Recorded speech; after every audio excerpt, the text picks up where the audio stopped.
Hey everybody, this is Dean and welcome to Photo Blue. Today I thought I'd show you how you can improve your photographs using the Enhance and the Landscape functions in Luminar Neo. Now I'm going to show you a few things in this about Neo that you may have heard before, you may not have heard before, or you may be kind of not as familiar as you should be. The first thing is most people, or a lot of people, suggest to start off with the development module in Luminar Neo, which is a valid strategy. And because what you can do is you can adjust your exposure, your highlights, your shadows, which will help you adjust your dynamic range, and you've got contrast and a bunch of other things in here to kind of basically get the photograph where you want it. But what I would suggest is experiment around with some of the other functions in Luminar Neo and try them first, because you can always undo them and then go back to develop if you decide that's the strategy you want to use for a photograph. So we're not going to use the develop module in this first. We're going to work with Enhance and we're going to work with Landscape to see what it does to the photograph first. Then we can go back and fine-tune the development or other things if we want to.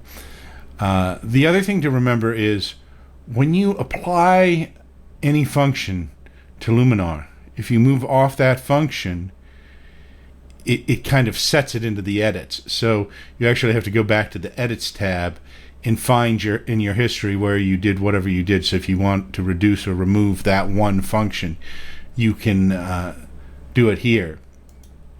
That's a little bit confusing, but it's actually a good way to do it, because what that means is you can go in and apply a function and go out of it and work on something else. You can go back to edits and increase it, or you can do another layer of any function to add it additionally.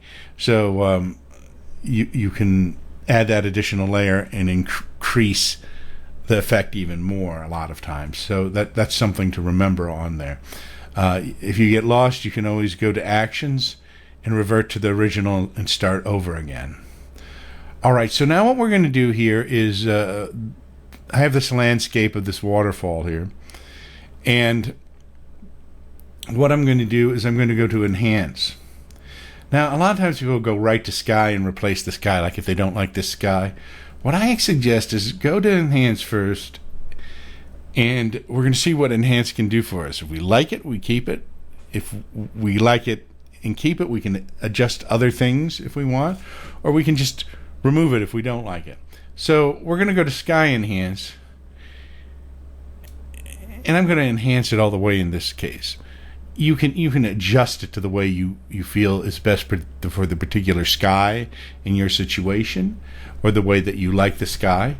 Or if you don't like the Sky Enhanced, you can go back down to Sky AI and just totally replace the sky if you want to.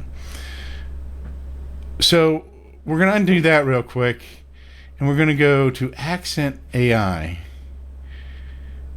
and we're going to move that around and see how it adjusts the picture and if we like it or not. I'm not going to use Accent AI on this particular picture. And let's go back to our actions and revert to the original and make sure we're back to the original. You can go back to the original each time you mess with something if you want to see what individual things do or what they'll look like. So if we go to Landscape now, we can go to Dehaze. This particular picture doesn't seem to do a lot to it. So I'm going to undo that. We can just undo it since we haven't left this particular function. We can see what golden hour does, and we'll exaggerate it first to show. And what that does is it yellows the light.